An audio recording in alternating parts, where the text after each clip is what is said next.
First ever factory outlet Mukunda jewellery KPHB Kothapet Khammam Somajiguda Hanamkonda. నమస్తే, మీరు చూస్తుంది సుమన్ టీవీ. నేను మీ కీర్తి.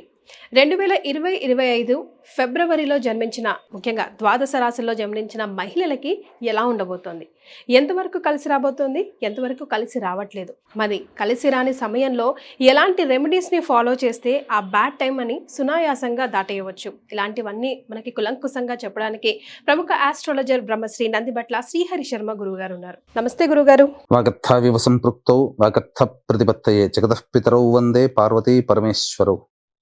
సదాశివసమారంభాం శంకరాచార్య మధ్యమాం అస్మదాచార్య పర్యంతం వందే గురు పరంపరాం. ఆదిత్యాయ చ సోమాయ మంగళాయ బుధాయ చ గురు శుక్ర శనిభ్యశ్చ రాహవే కేతవే నమః. శృంగేరి జగద్గురు పీఠాధిపతులకి, కంచి పీఠాధిపతులకి నమస్కారములు తెలియజేసుకుంటూ కార్యక్రమాన్ని ప్రారంభిద్దాం. గురుగారు, కర్కాటక రాశిలో జన్మించిన మహిళలకి ఫిబ్రవరి నెల ఎలా ఉంటుందంటారు? ఫిబ్రవరి 1వ తారీఖు నుంచి 15వ తారీఖు వరకు కర్కాటక రాశిలో జన్మించినటువంటి మహిళలకి ఏ విధంగా ఉండబోతుందో తెలుసుకునే ముందు గ్రహ సంచారం తెలుసుకుందాం. 12వ ఇంట కుజుడు వక్రీకరించి స్తంభించి ఉండడం, అలాగే గురువు వక్రీకరించి స్థితి పొంది ఉండడం, 9వ స్థానంలో శుక్రుడు రాహువు, 8వ స్థానంలో శని, 7వ స్థానంలో రవి బుధుడు మరియు 3వ స్థానంలో కేతు. వెరసి చూసుకున్నట్లయితే ఈ కర్కాటక రాశి వారికి 1వ తారీఖు నుంచి 15వ తారీఖు వరకు యోగదాయకమైనటువంటి పరిస్థితులు గోచరమవుతున్నాయి. ఇటు శుక్రుడు శుభగ్రహంగా, అలాగే గురువు కుజుడు యోగాన్ని కలగచేస్తూ, అలాగే బుధుడు కూడాను స్వల్పమైనటువంటి యోగాన్ని కలగచేస్తున్నటువంటి ఈ కారణం చేత ప్రధానంగా మేజర్గా ఉండేటువంటి గ్రహాలు అనుకూలంగా ఉన్నాయి. తద్వారా మీ యొక్క సంకల్పం ఏదైతే ఉంటుందో ఆ సంకల్పాన్ని నెరవేర్చుకునే దిశగా మీరు అడుగులు కనుక ముందుకు వేసినట్లయితే మరింత ఆనందకరమైనటువంటి జీవితాన్ని పొందుతారని చెప్పవచ్చు. అయితే సమస్యల్లా ఎక్కడ వస్తుంది? ప్రధానంగా మనం గమనించుకున్నట్లయితే ఈ కర్కాటక రాశికి 12వ ఇంట కుజుడు స్తంభించి ఉండడం, వక్రీకరించి ఉండడం అంటే గ్రహ యొక్క తత్వాన్ని అర్థం చేసుకోవాలి. అంటే ఏదైనా పనులు చేసేటప్పుడు ఈ 15 రోజుల్లో ఆ పనులలో ఆటంకాలు అనేటువంటివి ఉంటాయి. 12వ స్థానంలో కుజుడు కాబట్టి ఆటంకాలు ఇస్తాడు. కానీ ఈ ఆటంకాలని మనము చూసి భయపడకుండా ఆగిపోయడం దానికంటే ముందడుగు వేసి మీరు మనక ముందుకు వెళ్తే ఆ కుజుడు లాభ ఫలితాలను ఇస్తున్నాడు. కాబట్టి ఆటంకము చూసి భయపడతామా, ఆటంకాలని ఎదుర్కొని ముందుకు వెళతామా అనేది ఆలోచించుకోవాల్సింది. ఇక గురువు కనుక చూసుకున్నట్లయితే గురువు కూడా లాభస్థానంలో స్థితి పొంది ఉండి దశమ స్థానము ప్రభావాన్ని ఇస్తున్నాడు. ఏకాదశ దశమ ప్రభావాలు గురుడికి వచ్చాయి అని అంటే ఖచ్చితంగా ప్రమోషన్ కోసం ఎదురు చూస్తున్నటువంటి మహిళలు ఎవరైతే ఉంటారో వాళ్ళు మంచి ప్రమోషన్ని పొందే ఛాన్సెస్ అనేటువంటివి కలుగుతాయి. కాబట్టి 12వ తారీఖు రోజున రవి మారుతున్నాడు కాబట్టి 10వ తారీఖు లోపలనే మీకు అనుకూలమైనటువంటి వార్త వింటారు. ఉద్యోగపరంగా బదిలీలకు సంబంధించింది కూడా చాలా చక్కగా అనుకున్న చోటికి బదిలీలు అవుతాయి. గృహిణులు ముఖ్యంగా లేదా వ్యాపారం చేస్తున్నటువంటి గృహిణులు ఎవరైతే ఉంటారో వాళ్ళు ఇంట్లో కానీ బయట కానీ కొత్తగా బాధ్యతలు తీసుకుంటారు, లేదా చేస్తున్నటువంటి పని కంటే కొత్తగా పనులు చేపట్టాలనే ఆలోచనలో ఉంటారు. కుటుంబ సభ్యుల యొక్క ఆదరాభిమానం పొందుతారు. ఒక కీలకమైనటువంటి బాధ్యతలు మీరు నెత్తిన వేసుకుంటారు, చక్కగా వాటిని పూర్తి చేసుకుంటారు. తద్వారా మంచి జరుగుతుంది. శుక్రుడు 9వ స్థానంలో రాహుతో కలిసి ఉండడం యోగదాయకమైనటువంటి పరిస్థితి. ప్రధానంగా అసలు చెప్పాలి అని అంటే ఈ రెడీమేడ్ గార్మెంట్స్, బ్యూటీ పార్లర్లు, అలాగే ఈ బొటిక్ నడిపేటువంటి వాళ్ళు, బ్యాంగిల్ స్టోర్స్ నడిపేటువంటి వాళ్ళు, ఇలాంటి ఏవైతే అందము వీటికి సంబంధించి, అలాగే సినిమా రంగంలో ఉన్నటువంటి వాళ్ళు, ఛాన్సుల కోసం ఎదురు చూసేటువంటి వాళ్ళు, సీరియల్ రంగంలో, ఎలక్ట్రానిక్ అండ్ ప్రింటింగ్ మీడియా రంగంలో ఉన్నటువంటి మహిళలు, వీళ్ళకందరికీ కూడా మంచి అవకాశాలు లభిస్తాయి. జీవితంలో ఎదుగుదలకి తోడ్పడే అవకాశాలు ఆ ప్రాజెక్టులో మీరు సైన్ చేస్తారు. తద్వారా మీకు భవిష్యత్తు ఆనందదాయకంగా ఉంటుంది. ఫిబ్రవరి 11 లోపలనే ఇవన్నీ కూడా చకచకా జరిగిపోవడానికి అవకాశాలు, ఆస్కారములు ఎక్కువగా ఉన్నాయని చెప్పవచ్చు. ఇక అష్టమ శని యాజ్ యూజువల్గా ఉన్నటువంటిదే మార్చి 29వ తారీఖు వరకు ఉంటుంది. కానీ తర్వాత మళ్ళీ అష్టమ శని దోషం పోయింది అనుకుంటే జూలై 7వ తారీఖు నుంచి కూడా మళ్ళీ శని ప్రభావం ఉంటుంది. కాబట్టి ఈ సంవత్సరం అంతా కర్కాటక రాశి వారికి శని ప్రభావం ఉన్నట్టే లెక్క. ఇక 7వ స్థానంలో రవి బుధుని యొక్క ప్రభావం, ముఖ్యంగా గవర్నమెంట్ ఉద్యోగంలో పనిచేసేటువంటి వాళ్ళు కావచ్చు, స్థిర ఉద్యోగంలో పనిచేసేటువంటి వాళ్ళు కావచ్చు, 11వ తారీఖు తర్వాత కొన్ని మార్పులు, స్థానభ్రంశము జరిగేటువంటి అవకాశాలని కాబట్టి జాగ్రత్తలు పాటించండి.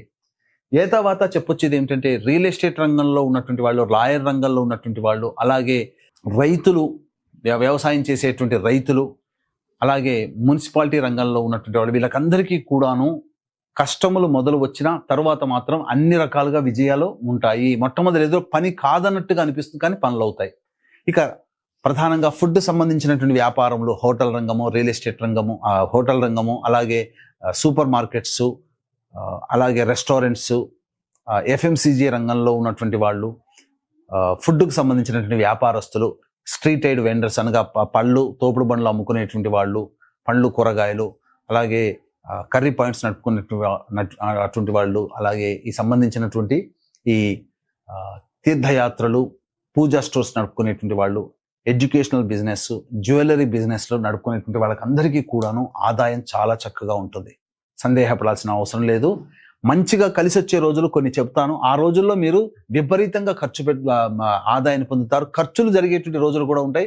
ఆ ఖర్చులు తగ్గించుకోకుండా ఉండడమే చాలా మంచిదని గమనించుకోవాలి. ఏ తర్వాత ఈ యొక్క కర్కాటక రాశి వారికి గ్రహ గమనం కంటే గ్రహ స్థితిగతుల వలన ఎక్కువగా లాభ పొందుతారు. రాశి ఏదయ్యానంటే కర్కాటక రాశి. గ్రహ స్థితిగతుల వల్ల లాభాన్ని పొందేటువంటిది. కాబట్టి ఏ రోజుల్లో ఖర్చులు అధికంగా ఉంటాయి, ఏ రోజుల్లో ఖర్చులు తగ్గి ఆదాయం ఎక్కువగా ఉంటుంది అనే విషయాన్ని క్లుప్తంగా తెలియజేసుకుందాం. వీక్షించేటువంటి మహిళలకి గమనిక, ఈ యొక్క సంబంధించినటువంటి మాఘమాసములో పౌర్ణమి తిథి రోజున 144 ఏళ్లకోసారి వచ్చేటువంటి కుంభమేళా ప్రాంతంలో ముఖ్యంగా మనం ఇప్పుడు సమస్యలు ఎదుర్కొంటున్నాము. ఏ ఇబ్బందులైనప్పటికీ కూడా ఆ ఇబ్బందులన్నిటికీ కారణం గత జన్మ కర్మదోషాలు. కావున గత జన్మ కర్మదోష నివారణ హోమాలు. శని దోబూచులాడుతున్నాడు 2025 సంవత్సరంలో ఒక చోట స్టాండర్డ్గా ఉండకుండా అన్ని రాశుల్లో తిరుగుతున్నాడు. కాబట్టి అన్ని రాశుల వారికి ప్రభావం కనబడుతుంది. కావున శని దోష నివారణ హోమాలు, అలాగే ముఖ్యంగా విద్యకి అనుకూలంగా ఉండడం కోసమే సరస్వతి హోమము, వివాహ, ఉద్యోగ, దాంపత్య, సంతాన, అనారోగ్య సమస్యల నివారణకి దాదాపుగా 18 నుంచి 21 రకాల హోమాలు పర్ హెడ్ 2100కి చేయించడం జరుగుతుంది. కావున అవకాశం ఉన్న వాళ్ళు కార్యక్రమ తదనంతరం కాంటాక్ట్ చేసి ఈ సర్వదోష నివారణ ప్రాయశ్చిత్త హోమాలలో మీ గోత్రనామాలు నమోదు చేసుకోవచ్చు. ఇక 1వ తారీఖు, 2వ తారీఖు, 3వ తారీఖుల్లో ఖర్చులు అధికంగా ఉంటాయి. మానసిక ప్రశాంతత లోపిస్తుంది. అలాగే సంతాన మూలకంగా ఖర్చులు, సంతాన మూలకంగా సమస్యలు, సంతాన మూలకంగా విభేదాలు పెరిగే అవకాశం ఉంది. కాబట్టి జాగ్రత్తలు పాటించండి. 4, 5, 6, 7, 8 తారీఖులలో ఉద్యోగ సంబంధమైనటువంటి విషయాల్లో మీకు పాజిటివ్ రెస్పాన్స్ వస్తుంది. నిరుద్యోగస్తులు ఉద్యోగం లభించి తీరుతుంది. అలాగే అన్ని రంగాలలో ఉన్నటువంటి వాళ్ళకి ప్రధానంగా లాభదాయకంగా ఉంటుంది. అధికముగా ఆదాయాన్ని గడిస్తారు. ఒక శుభవార్త వింటారు. అన్ని విధాలుగా చక్కగా ఉంటుంది. ఖర్చులకు మించిన ఆదాయం మీకు లభిస్తుందని చెప్పవచ్చు. ఇక 9, 10 తారీఖుల్లో కనుక చూసుకున్నట్లయితే మానసిక ప్రశాంతత లోపిస్తుంది. అనవసరమైన ప్రయాణాలు సూచన చేయబడుతున్నాయి. ఖర్చులు కూడా అధికంగా ఉంటాయి. ఏ నిర్ణయం కూడా తీసుకోలేని పరిస్థితిలో ఉంటారు. ఇక 11, 12 తారీఖుల్లో కనుక గమనించుకున్నట్లయితే మీరు ఉత్సాహంగా కుటుంబ సభ్యులతో గడుపుతారు. అలాగే పెండింగ్ పనులను పూర్తి చేసుకుంటారు. ముఖ్యంగా విందులు, వినోదాలు, స్నేహితులతో పాల్గొంటారు అని చెప్పవచ్చు. ఇక 13, 14 తారీఖులో కనుక చూసుకున్నట్లయితే కుటుంబ సభ్యుల వల్ల సమస్యలు వస్తాయి. కుటుంబ సభ్యులతో వాగ్వివాదాలు పెరుగుతాయి. ధనపరంగా ఖర్చులు ఎక్కువగా ఉంటున్నాయి. అలాగే వాహనాన్ని నడిపేటప్పుడు జాగ్రత్తలు పాటించాలి. అన్నిటికంటే మించి మీ యొక్క వాక్కుని అదుపులో ఉంచుకుంటే ఇంకా మరింత మెరుగైన మంచి జీవితాన్ని పొందుతారు. ఇక 15వ తారీఖు రోజున మాత్రం నూతన వ్యక్తుల యొక్క పరిచయం జరుగుతుంది. ఖర్చులకి తగ్గట్టుగా ఆదాయం ఉంటుంది. రాని బాకీలు కూడా వసూలవుతాయి. ఏ తర్వాత చెప్పొచ్చేది ఏమిటంటే 1, 2, 3, 9, 10 తారీఖుల్లో ఖర్చులు అధికంగా ఉంటాయి. కాబట్టి ఆ ఖర్చులను వాయిదా వేసుకోవడమో లేకపోతే ఖర్చుల శాతాన్ని తగ్గించుకోవడమో చేసుకుంటే చాలా సేఫ్ సైడ్లో ఉంటారని చెప్పవచ్చు. అలాగే 144 ఏళ్లకు ఒకసారి వస్తున్నటువంటి ఈ యొక్క కుంభమేళాలో గత జన్మ కర్మదోష నివారణార్థమై ఇప్పుడున్నటువంటి అనుభవిస్తున్నటువంటి సమస్యలకి కర్మదోష నివారణ ప్రాయశ్చిత్త హోమాలు అనేటివి చేయించడం జరుగుతుంది. అందులో నమోదు చేసుకోండి. అలాగే ఇప్పుడు ఉన్నటువంటి సమస్యల కంటే ఇంకా మీ జీవితం అనక గమనించుకుంటే విభిన్నంగా ఉన్నది అని అంటే దగ్గరలోని మంచి ఉపాసనాపరులైనటువంటి జ్యోతిషుని సంప్రదించి వారి సలహాలు, సూచనలు పాటిస్తే మరింత మెరుగైన జీవితాన్ని పొందుతారు. సమస్యల పరిహారార్థమై ప్రతిరోజు సర్వదేవకృత లక్ష్మీ స్తోత్ర పారాయణము, అలాగే ఈ సంబంధించినటువంటి కాలభైరవాష్టక పారాయణం రోజుకి 3 సార్లు పఠించండి. చాలా మంచి జరుగుతుంది. ఆనందంగా సమస్యల నుంచి బయటపడతారని చెప్పవచ్చు. చాలా సంతోషం అండి. ధన్యవాదాలు. సర్వం శ్రీ ఉమామహేశ్వర పరబ్రహ్మార్పణమస్తు.